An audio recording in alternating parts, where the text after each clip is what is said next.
샬롬! 오늘은 어린이 주일이에요. 예수님이 가장 사랑하는 사람이 누구실까요? 바로 우리 어린 친구들이에요. 우리 어린 친구들이 이렇게 꿈과 희망을 가지고 또 하나님의 말씀 안에서 무럭무럭 자라날 수 있도록 이렇게 만든 특별한 날이 바로 어린이 주일인데, 우리가 코로나 때문에 아쉽게도 함께 즐겁게 모여서 나눌 수는 없지만 우리 친구들이 나 같은 어린이도 사랑하시는 예수님이시구나 라는 것을 기억하면서 우리가 다음에 만날 때는 함께 기쁨을 나누는 그런 친구들이 되기를 소망합니다. 오늘은 5월 첫째 주일이면서 어린이 주일이에요. 우리 친구들 5월 첫 주 첫 달에 우리 하나님께서 주시는 말씀이 어떤 말씀이신지 우리 함께 나눠보기를 원합니다. 자, 우리에게 주시는 말씀의 제목 같이 한번 읽어볼게요. 성령님을 보내주셨어요. 성령님을 보내주셨어요. 라는 말씀의 제목을 가지고 이제 5월 첫 주 오늘 말씀을 함께 나누려고 하는데, 오늘 주시는 말씀 사도행전 2장 1절에서 4절 말씀, 우리 1절부터 한 목소리로 함께 읽어보도록 할게요. 오순절 날이 이미 이르매 그들이 다 같이 한 곳에 모였더니 호련히 하늘로부터 급하고 강한 바람 같은 소리가 있어 그들이 앉은 온 집에 가득하며 마치 불의 혀처럼 갈라지는 것들이 그들에게 보여 각 사람 위에 하나씩 임하여 있더니 그들이 다 성령의 충만함을 받고 성령이 말하게 하심을 따라 다른 언어들로 말하기를 시작하니라. 아멘. 오늘 이야기는 우리 기독교 역사 가운데서 아주 중요한 사건을 이야기하고 있어요. 그렇기 때문에 오늘 이 사건 이야기를 들으면서 오늘 우리에게도 지금 이 순간 나에게도 이 일들이 이루어지게 해달라고 기도하는 마음으로 함께 이야기를 듣기를 소망합니다. 전도사님이 그림을 하나 가지고 나왔는데, 그림을 보면 깜깜한 골목길이에요. 어둡고 캄캄한 골목길에 만약에 우리 친구들이 나 혼자 이 길을 지나가려고 한다면 어떤 마음이 들까요? 깜깜하고 어둑어둑하고 앞이 잘 보이지 않는 만큼 어두컴컴한 이 길을 만약에 나 혼자 지나가야 한다면, 아마 전도사님은 다 큰 어른이지만 혼자 이 어두운 골목길을 지나가다 보면 아마 너무너무 무서울 것 같아요. 혹시 뒤에 누가 나를 따라오는 건 아닐까? 혹시 앞에 누가 갑자기 튀어나오는 건 아닐까? 마음이 조마조마 콩닥콩닥 하면서 아주 빠른 걸음으로 지나갈 것 같아요. 그런데 아마 우리 친구들도 그럴 것 같아요. 하지만 이 친구 한번 표정을 보세요. 표정이 너무 환하고 밝죠? 어머나, 이렇게 어둡고 컴컴한 길을 지나가는데 만약 이 친구 같은 표정으로 밝게 지나갈 수 있다면 어떤 일이 있기 때문에 그럴 것 같아요. 이 친구가 여기가 아마 너무 대단해서 이 친구는 난 아무 걱정 없어, 이런 마음으로 지나갈 수 있을 것 같을까요? 자, 비밀은 바로 이 친구가 혼자가 아니라 할아버지, 할머니 혹은 엄마, 아빠 혹은 가족들과 함께 지나간다면 이 길이 무섭거나 두렵지 않다라는 거예요. 혼자가 아니라고 생각할 때는 용기 있게 자신 있게 이 어두운 골목길을 씩씩하게 걸어갈 수 있다라는 거예요. 마찬가지로 오늘 이 이야기처럼 두렵고 떨렸던 마음을 가졌던 사람들이 변화된 사람들로 바뀐 이야기가 오늘 나오게 되는데, 그 이야기 속으로 한번 들어가면서 함께 나누기를 원해요. 예수님께서 돌아가셨지만 다시 살아나시고 부활하신 후에 내가 다시 돌아오겠다 라고 약속의 말씀을 하시고 난 후 승천하셨어요. 그러자 승천하신 후에 그동안에 예수님을 따랐던 많은 제자들 가운데 뿔뿔이 흩어져서 예수님의 죽음 이후에 두렵고 떨리는 마음으로 숨어서 흩어져서 지냈던 그 제자들이 이제 변화된 모습으로 나타나게 되었어요. 그 이유가 무엇일까요? 그리고 어떤 모습으로 변화되었는지 오늘 한번 들어보기로 해요. 예수님이 말씀을 가르치시고 기적을 베푸실 때 많은 사람들이 예수님을 따랐어요. 그러나 막상 예수님께서 붙잡히시고 대제사장의 집에 잡혀가셨을 때는 예수님의 수제자라고 하는 베드로조차도 나는 예수라는 사람을 모릅니다 라고 3번을 부인한 만큼 용기 있지 않았어요. 예수님께서 십자의 고난을 지기 위해서 걸어가실 때도 많은 제자들이 멀리서 혹은 숨어서 예수님의 뒤를 따라만 갔지 앞장서서 예수님을 믿는 제자라고 나서는 사람이 아무도 없었어요. 왜냐하면 자기들도 잡혀갈까봐 죽을까봐 두려웠기 때문이에요. 그리고 예수님이 죽으셨다는 그 일 사건을 본 후에도 우리의 지도자가 돌아가셨어. 이제 우리는 어떻게 하지? 라고 하면서 다시 고향으로 뿔뿔이 흩어졌던 그 제자들, 두렵고 떨리고 불안한 마음으로 낙심하며 다 흩어졌던 그 제자들이었어요.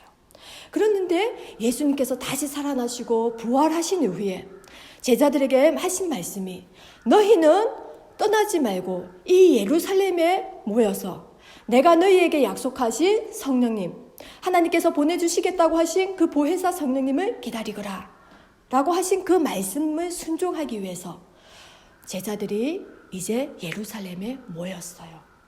그들은 모였을 때 여전히 대제사장이 혹은 로마 군인들이 예수를 믿었다는 이유만으로 우리를 잡아가지 않을까? 두렵고 떨리는 마음, 불안한 마음이 있었지만 예수님의 명령에 순종하여서 흩어지지 않고 다시 예루살렘의 마가다라방이라고 하는 곳에 약 120명의 제자들이 이제 모여서 한 마음으로 함께 기도하였어요. 우리 친구들, 여기서 잠깐 전도사님이 질문을 하나 해볼게요. 예수님은 원래 딸랐던 제자가 12제자였어요. 그런데 그 12제자 가운데 한 제자가 예수님을 팔았다라고 지난번 이야기를 했어요. 그 제자가 누구였을까요? 바로 가룟 유다였어요. 그래서 가룟 유다는 예수님을 팔았기 때문에, 배신했기 때문에 12제자 가운데 들어가지 않았어요. 한 명이 빠진 11명의 제자가 되어 있었는데 이제 제자들이 다시 의논해서 마띠아라고 하는 이 사람을 12명의 제자로 세우게 되었어요. 그래서 이제 예수님의 제자 12제자를 포함한 약 120명의 사람들이 이제 예루살렘에 모여서 마가다라방이라는 곳에 이제 함께 모여 기도하며 예수님이 약속하신 성령님을 기다리고 있었어요. 그때가 바로 오순절이었어요. 우리 친구들 앞전 시간에 절기에 대해서 배웠을 때에 이스라엘 사람들이 지키는 7가지 절기가 있고 특별히 그 가운데서 중요하게 생각하는 3대 절기가 있다라고 얘기했어요. 그 가운데 오순절이 들어간다고 얘기했어요. 그래서 이 오순절은 6월절 이후에 50일째 되는 날을 이야기하는데 이때는 이제 첫 밀을 수확하는 시기로 많은 이스라엘 사람들이 중요하게 지키는 오순절 그날이에요. 그래서 제자들이 모여서 기도하는 이 날이 오순절 날이었는데 이때에 모든 제자들이 이제 한 마음으로 한 뜻을 가지고 열심히 하나님 앞에 기도하였어요. 이때에 놀라운 사건이 우리 기독교 역사에서 가장 중요한 사건이 바로 일어나게 되는데 바로 그 일을 사도행전 2장 2절 3절에서 이렇게 기록하고 있어요. 하늘로부터 갑자기 급하고 강한 바람 같은 소리가 났더니 불의 혀처럼 갈라지는 것들이 각 사람 머리 위에 하나씩 임하였다라고 성령이 임하는 이야기를 이렇게 성경에서는 기록하고 있었어요. 사람들이 모여서 한 마음으로 기도하였을 때에 하나님께서 이 제자들에게 성령님을 보내주셨고 이제 이 제자들은 성령님을 마음에 받고 이제 충만함을 느껴가지고 이 제자들이 놀라운 일을 행하였는데 그것이 바로 성령님의 인도하심에 따라 다른 나라의 언어로 말하기 시작하였다라는 거예요. 그런데 우리 친구들 왜 이 사건이 놀라운 일일까요? 성령님이 오셨어요. 그런데 이 성령님이 오셔서 그냥 오신 걸로 끝난 것이 아니라 제자들에게 능력이 임하는데 각 사람들이 각기 다른 나라 말로 언어로 이야기를 했다라는 거예요. 오순절이었기 때문에 세계 각지에 흩어져 있던 많은 유대인들이 이 오순절을 지키기 위해서 예루살렘에 모여들었었어요. 이 세계 여러 나라에서 온 유대인들은 갑자기 자기네 나라에서 하는 언어로 말하는 사람들의 이야기를 듣게 된 거예요. 그래서 깜짝 놀라게 되었어요. 이 예수님의 제자들 대부분은 많이 배운 사람이 없어요. 다 가난한 갈릴리 어부 출신이에요. 학식이 있거나 많이 배웠거나 심지어 해외에 나가서 어학연수를 했거나 유학을 가서 공부한 사람들은 아무도 없었어요. 그런데 세계 여러 나라에서 왔던 많은 유대인들이 갑자기 자기네 나라 말로 이야기하는 사람들을 보았기 때문에 너무나도 깜짝 놀라서 저게 무슨 일이야? 라고 아마 많이 놀랐어요. 그리고 어떤 사람은 심지어 저 사람들이 새로운 술에 취해서 저렇게 이상한 말을 하는 거야 라고 조롱하는 사람들도 있었지만 대부분의 사람들은 깜짝 놀란 거예요. 그럼 우리 친구들, 이 사람들이 한 말이 어떤 나라 말들인지 사도행전 2장 9절에서 12절에 보면 각기 했던 다른 나라 언어들에 대해서 성경은 구체적으로 이야기하고 있어요. 그 당시에 바데, 메데, 엘람말, 메소포타미아 말, 유대말, 갑바도기아 말, 본도에서 아시아에서 온 말, 부르기아 말, 밤비리아 말, 애굽말, 구레네에 가까운 리비아 언어, 로마에서 온 사람들이 사용하는 말, 그레데인에서 온 사람들이 사용하는 말, 아라비아인 사람들이 쓰는 이런 각기 다른 세계 여러 나라의 언어들을 그냥 모여있던 제자들이 배우지 않았지만 성령님의 충만함을 받고 능력을 행하기 시작한 거예요. 거기서 더 놀라운 사실은 다른 나라 말을 한 것으로 그치는 것이 아니라 이 제자들의 모습이, 태도가 변화되었다라는 거예요. 전에는 무서워서 숨어서 나서지 않고 불안에 떨었던 우리가 잡혀가면 언제지? 우린 조용히 살자 라고 하면서 예수님이 죽으신 이후에, 예수님이 떠나가신 후에 흩어져 모여서 숨어 살던 제자들이 이 성령의 능력을 받고 나서는 담대하게 예수님에 대한 복음을 증거하기 시작했다라는 거예요. 특별히 오늘 본 말씀을 보면 베드로가 이제 여기에 모여있는 많은 사람들에게 이렇게 복음을 증거했어요. 너희들이 못 박아 죽였던 예수는 바로 하나님의 아들이다. 그 하나님의 아들 예수님은 너희들이 못을 박아 죽였지만 다시 살아나시고 부활하시고 승천하셔서 하나님이 계신 하나님 나라 우편에 앉아 계십니다.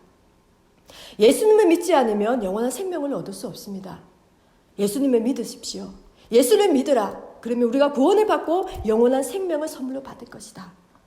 많은 사람들에게 담대하게 용기 없던 낙심했던 제자들의 모습이 아니라 많은 사람들에게 배운 것이 없고 똑똑하지 못하다고 이렇게 알려져 있던 제자들이 예수님에 대해서 이렇게 증거하기 시작하자 거기에 모였던 많은 사람들 가운데 3,000명의 사람이 이 베드로의 이야기를 듣고 회개하고 예수님께 돌아오고 세례를 받았다라고 성경에는 증거하고 있습니다.